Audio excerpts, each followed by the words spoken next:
Hello and welcome. Hello and welcome. Thank you so much for joining. We're thrilled to have you on this webinar.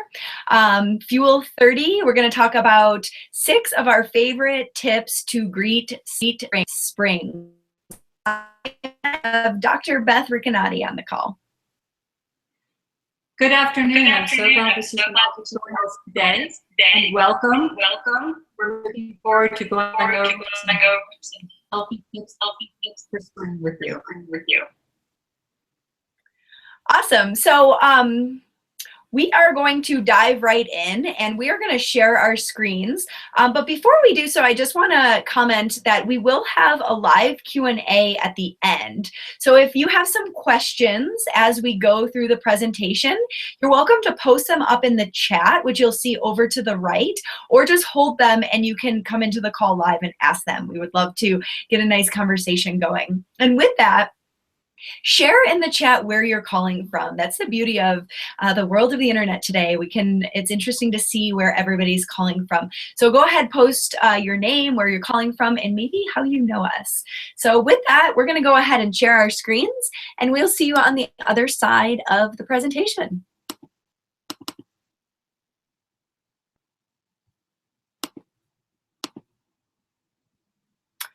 Okay.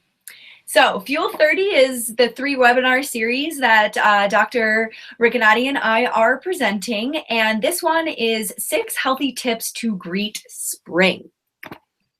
So again, my name is Sarah Klein. I am based out of Durango, Colorado, which is in the southwest corner of the state. Kind of my belief and my approach is that health is way deeper than what we're eating or our diet. I believe that health is a balanced recipe of many combinations between our exercise habits, the way that we talk to ourselves, so our inner dialogue, our ability to manage stress, and then the approach that I take is through kind of a 5-pillar system, and that is clean eating, mindfulness, and movement. And a lot of my work is trying to understand why we do what we do when we know what we know. And the best answer I have for that is support and accountability are really what take knowledge and turn it into power. So let's move right into our spring cleaning tips. So when we think of spring cleaning, or when we think of the feelings that are associated with spring, longer days, brighter sunshine, there's this feeling of change and renewal. And it's really awesome to grab hold of that and implement it into your health habits. So with cleaning and the idea of spring cleaning comes this feeling of organization and essentially ease. If we are weighed down with stress or an overactive, busy mind, we have to start with our cleaning out our inner dialogue. So with that is the question, is your mind full or are you mindful? And tip number 1, or idea number 1, is to make time to practice mindfulness. Now you might be asking, well, what is mindfulness? I have 2 definitions for you. The first one is the quality or state of being conscious or aware of something. It's a mental state achieved by focusing one's awareness on the present moment, the here and the now, while acknowledging and accepting one's feelings, thoughts, and bodily sensations. So we live in a busy, busy world. We can very easily be distracted by all the many pieces of technology around us, a never-ending to-do list, and the mind's ability to pull us into the past or project us into a future. So the idea of mindfulness is practicing and creating effort around focusing in the here and the now, in the present moment. Now, research shows that mindfulness practice lowers stress literally. It doesn't just lower stress from a feeling standpoint, but it also lowers stress by decreasing the actual levels of the stress hormones found inside of us. So cortisol, it will decrease. To further that, some research has also shown that practicing a mindfulness practice can help you to lose weight if that is something that you're interested in. So researchers showed that those who had an active mindfulness practice lost weight more effortlessly and kept it off longer. And then, of course, sleep and focus. And when you think about it, the more that we are able to turn off and turn down the volume of our mind, of course, the better sleep we'll get. And of course, we'll be more focused with our family or at work or whatever task is in front of us. So it all sounds great, right? So how do we do it? And I am a big fan of starting simple. And it can be as simple as a short 30-second to 5-minute meditation practice that you adopt by counting your breath.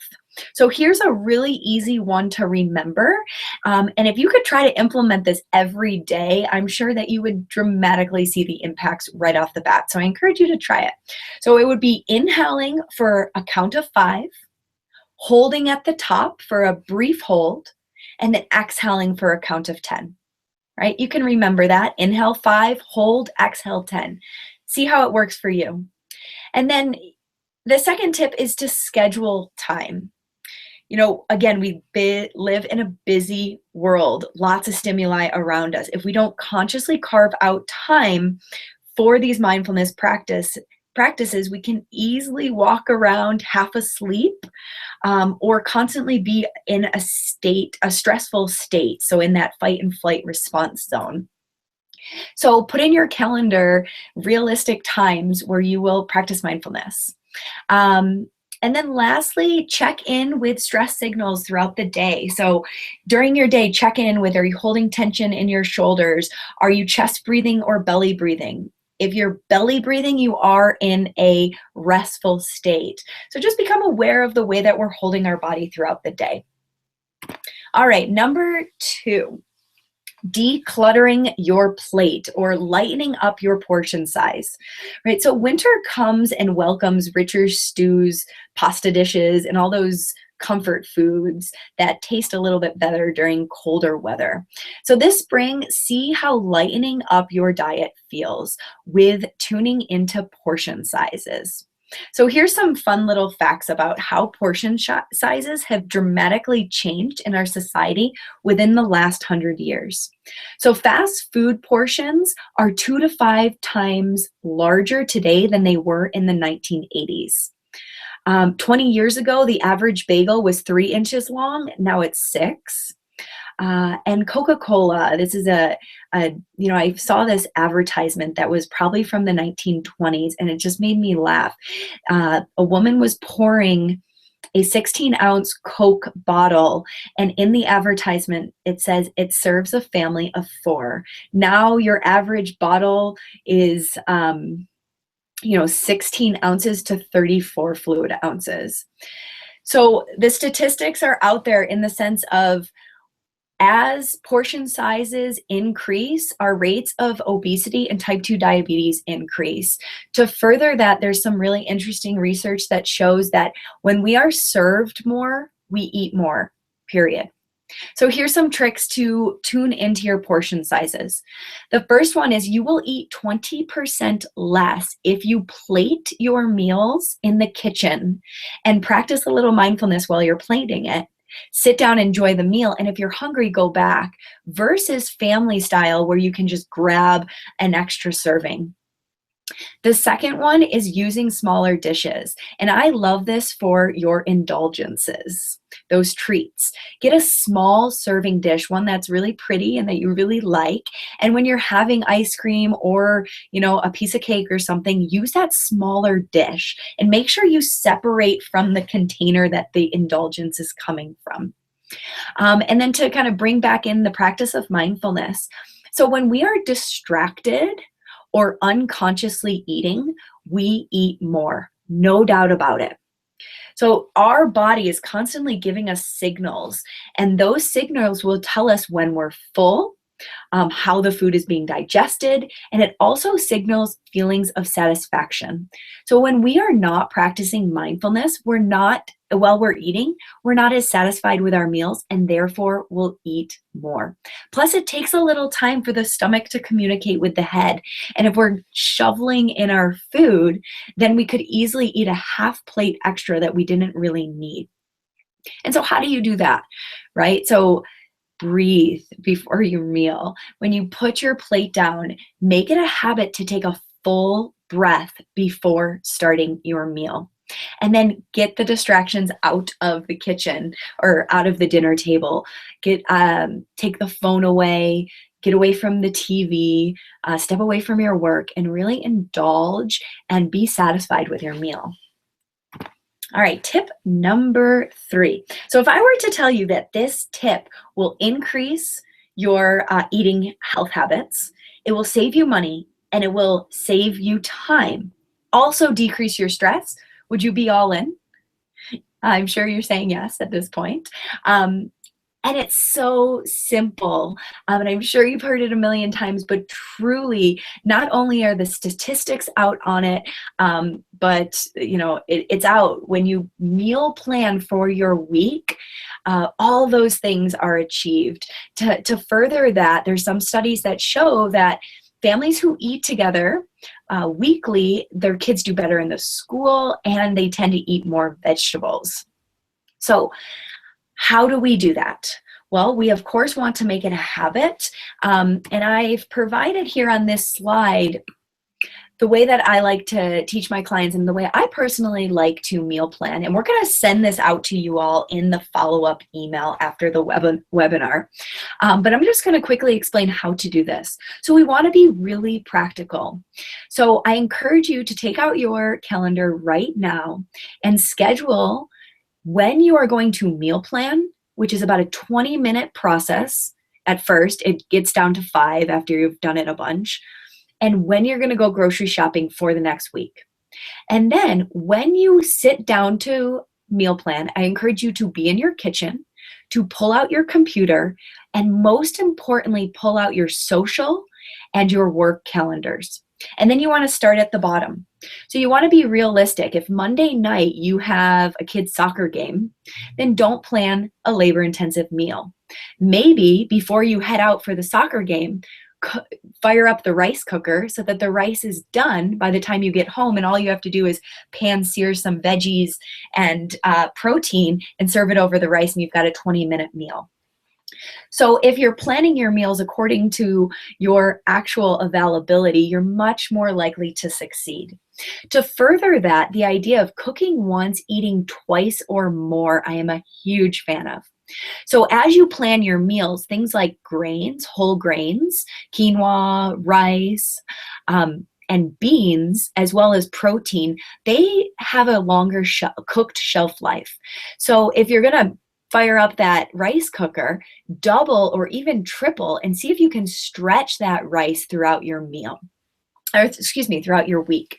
And then to further up the sheet, as you can see, there's one section to shop your kitchen.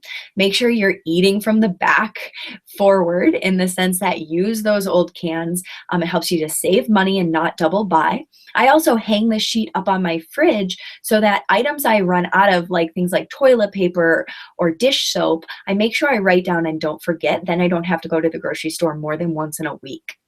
And then I always like to add in a new recipe.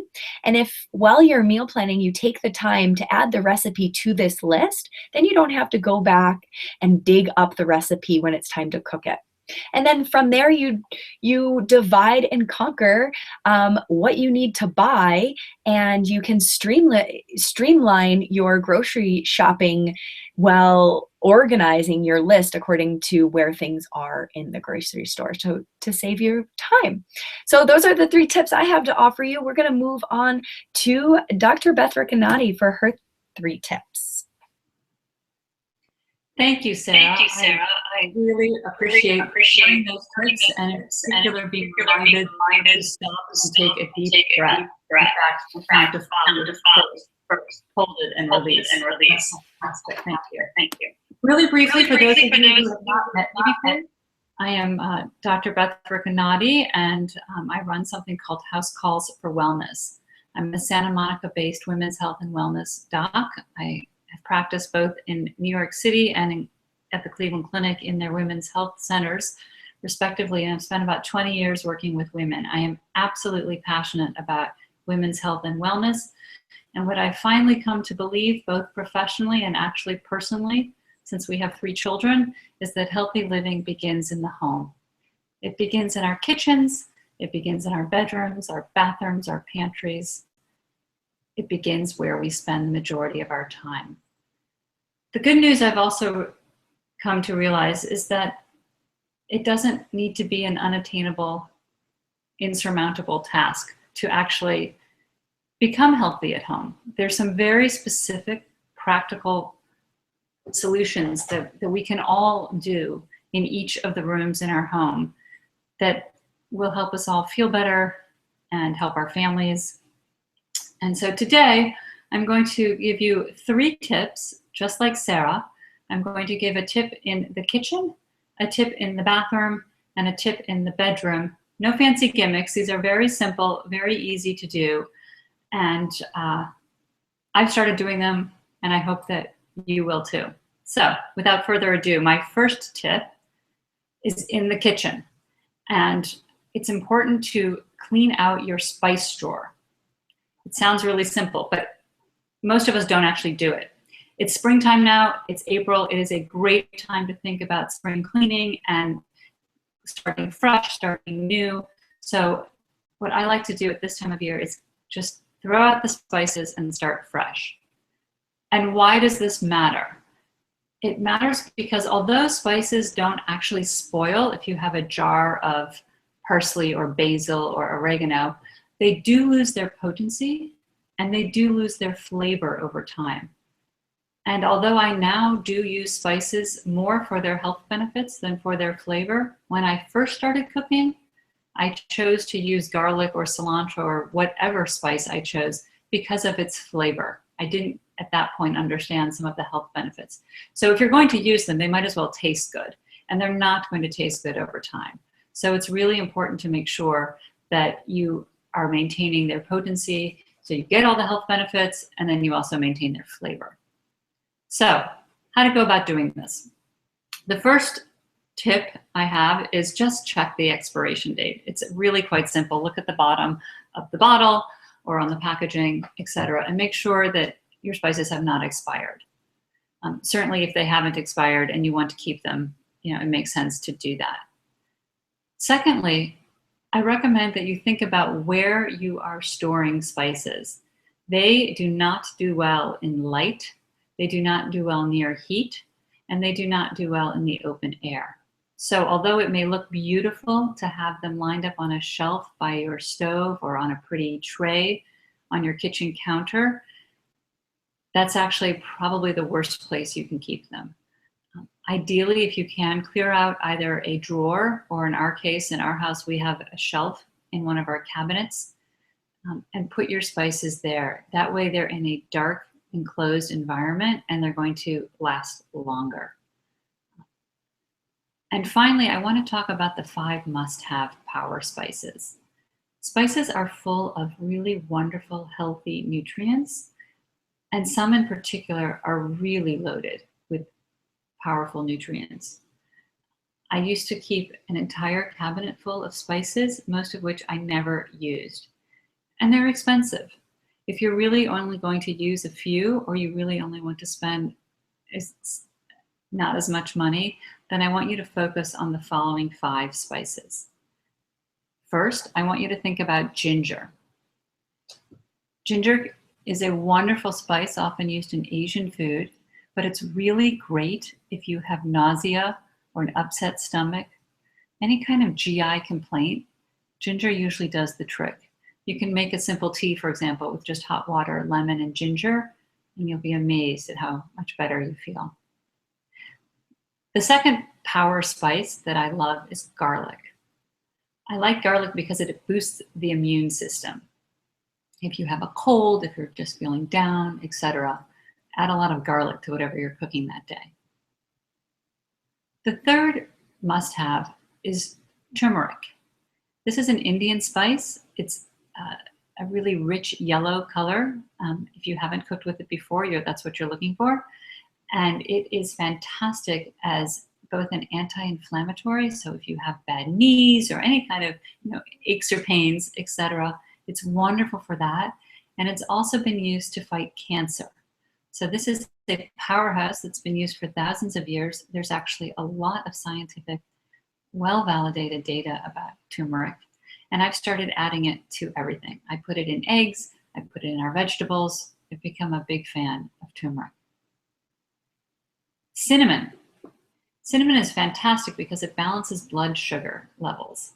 This is great, not only if you have either pre-diabetes or diabetes or any kind of issue with your blood sugar levels, but it's also really good because when your blood sugar levels are balanced, it helps keep your moods stable and in check.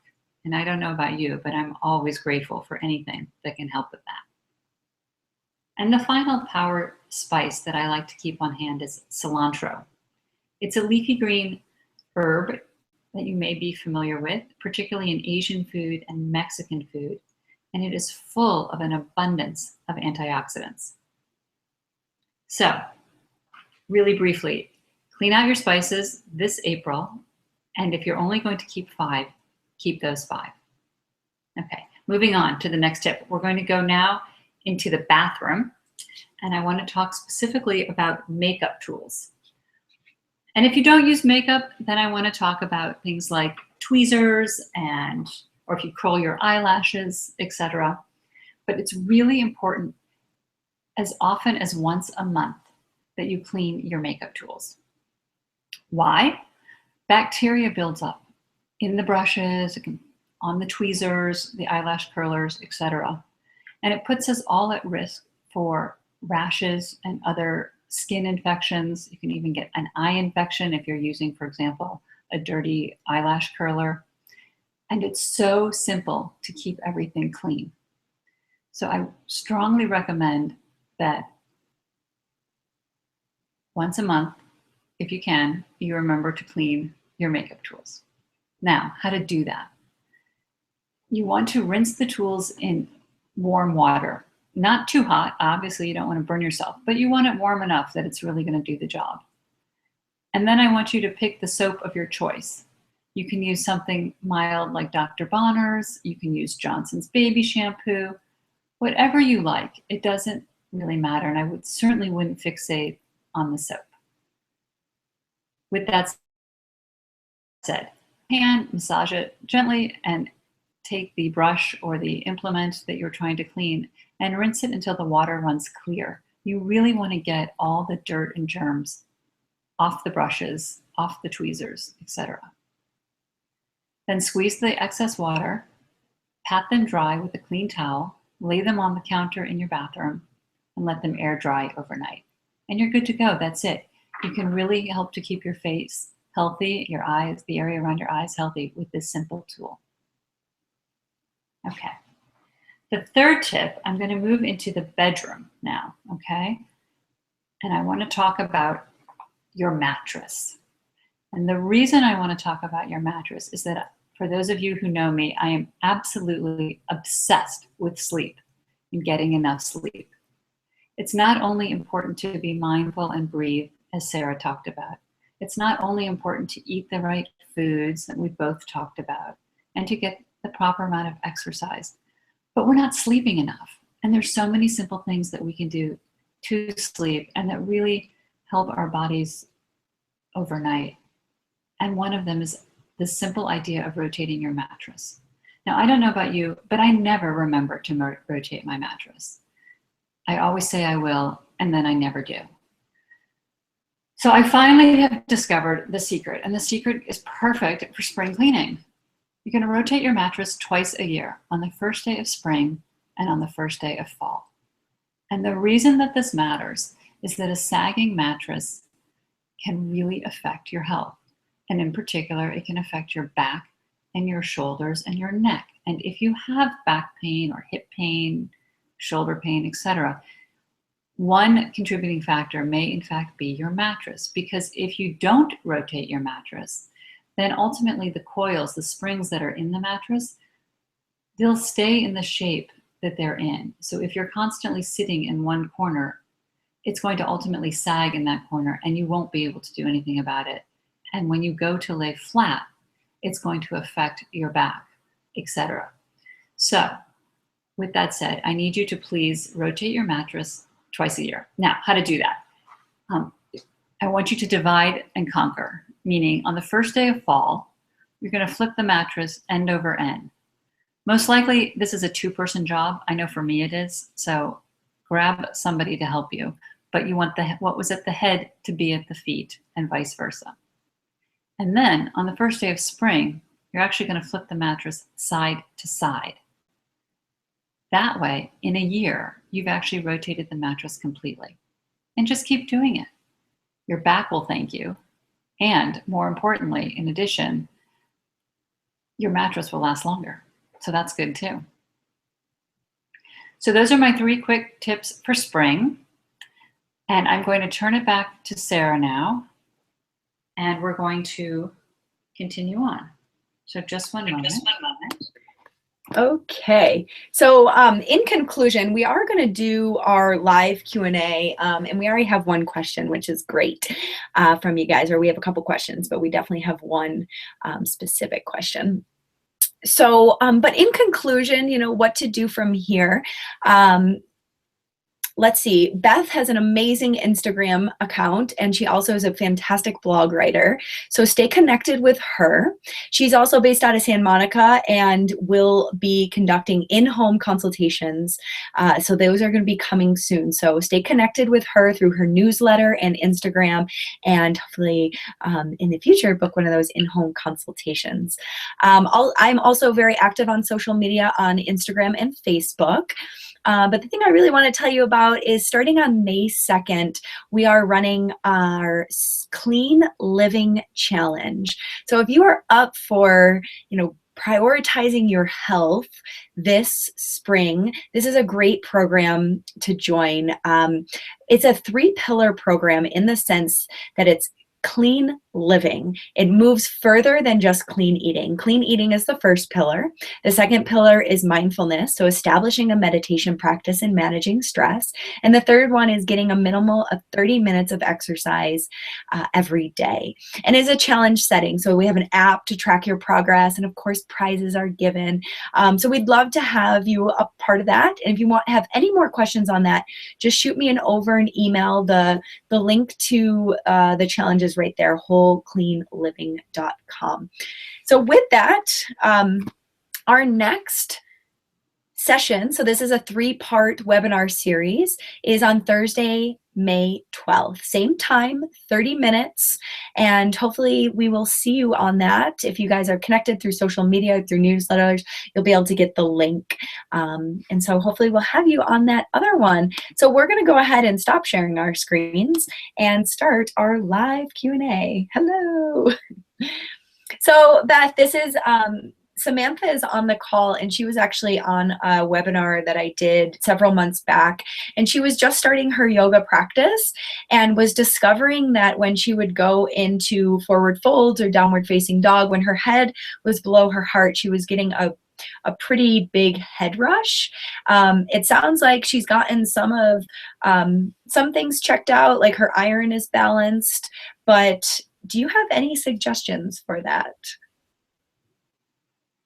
Yes, thank you. Samantha, first of all, I recommend that if you are not feeling well, that you stop whatever position, whatever you're doing at that moment, and definitely follow up with doctor. I like that, for example, you've had some blood. That's great. You want to make sure that you're well hydrated. That's also very important. So when you're doing things like that, if you're not well hydrated, that can be the situation. Awesome. And, if you guys have any other questions, Samantha, if you want to further that, just go ahead and type in the chat bar, and then we'll be able to kind of deepen if you want to kind of rebound off that question. So another question that we had come through was, I want to start a meditation practice. Where do I start? Now, we live in the world of technology, and knowledge is at our fingertips everywhere we turn, which is fantastic. There are 2 apps that I would suggest, and you can download them on your smartphone or onto your computer. The first one is Calm, and the second one is Headspace. And they have a variety of fantastic guided meditations that will take you through different times during the day. It's great if you, if you have a commute, you can throw in your headphones and enjoy, a 5-minute meditation getting yourself ready for the day. So a great place to start is with those apps. And then another question was regarding, Beth, I know that you had it regarding the herbs. So if you want to go ahead and share that. Absolutely. Thank you, Sarah. So between dried herb and fresh herb. I like to keep the product I spoke about on hand, and that's time by organic in a glass of water. That said, if you can buy fresh, by all means, that's great. They don't obviously last as long. You can keep them in the refrigerator sealed. For example, the ginger, once you've cut a piece of it, wrap up what you're going to use and pop it in the fridge. You can put cilantro in a cup of water and light the cilantro as well. And when you're looking for fresh garlic, you want to check for that the outer papery type shell is not dried out. It will be a fresher piece of garlic if that is not the case. Sometimes it's all falling off incorrectly. Don't go for that. I personally have not used cinnamon sticks, but I have friends who do. And you do a grinder and you're into it. By all means, go for it. Grind away. Awesome. So to kind of reiterate, I personally, it was breaking up a little bit for me. I don't know if everyone else could hear it well, but she was talking about fresh herbs versus dried herbs, and I love the tip about putting cilantro in water in a glass jar in your fridge. It really does last significantly longer. So thanks for that, Beth. I'm not seeing any other questions come in. If you pop one up real quick, we're happy to answer that. And so follow up with us. If a question comes up, and shoot us over an email. We would love to stay in contact with you, and we really appreciate you being a part of this call. So thank you so much for your time. Beth, did you want to say anything? Thank you. We just got a quick question. We can answer it. You made it right in the wire. For turmeric and cinnamon, what types of food do you add them to? So Beth, I loved how she said she adds turmeric to her veggies. If you're stir frying veggies, turmeric's awesome to add to that. Also, adding it to your scrambled eggs is a great idea. I add turmeric sometimes to my smoothies. If I'm doing kind of like a citrus lemon smoothie, I'll add a little to my smoothies. I also do that with my cinnamon. I'll add cinnamon with almond milk and nut butter, kind of for a hearty, sweeter smoothie. What about any other suggestions, Beth? I think cinnamon is great. Foods like oatmeal. So if you're making it for breakfast in the morning, that's often when I add cinnamon. Things like oatmeal. Perfect. Great. Sounds good. All right. So I think we'll wrap it up. So again, thank you so much. And we will hopefully see you in a month from now and May 12th. Take care.